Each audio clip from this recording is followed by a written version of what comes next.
రాజ్యసభలో సుధామూర్తి సూటి ప్రశ్న స్పష్టమైన సమాధానంతో ఆకట్టుకున్న రామ్మోహన్ నాయుడు.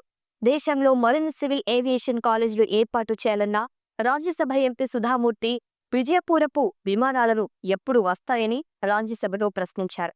అయితే రాజ్యసభలో సుధామూర్తి మాట్లాడుతూ కర్ణాటకలో ఫేమస్ టూరిస్ట్ స్పాట్ విజయపూర పర్యాటకుల సౌకర్యాన్ని దృష్టిలో ఉంచుకొని ఎయిర్పోర్ట్ను సిద్ధం చేశారు. దీనిపై కర్ణాటక ప్రభుత్వంతో నేను మాట్లాడాను. కేంద్ర ప్రభుత్వం తమకు అనుమతి ఇవ్వాలని రాష్ట్ర ప్రభుత్వం చెప్పింది. అయితే ఈ సందర్భంగా ఓ విషయం అడుగుతున్నారు.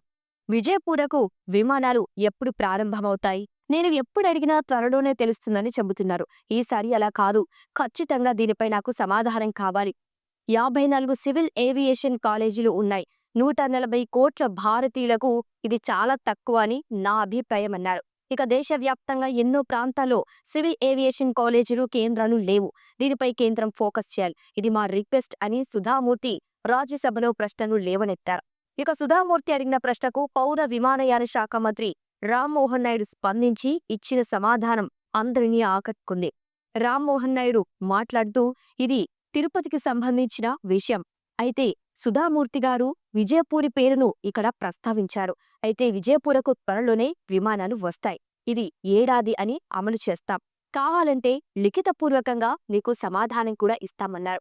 ఇక కేంద్ర రాష్ట్ర ప్రభుత్వాలు కలిసి దీనిని సాధ్యం చేస్తాం. సివిల్ ఏవియేషన్ కాలేజీలు 54 మాత్రమే ఉన్నాయి.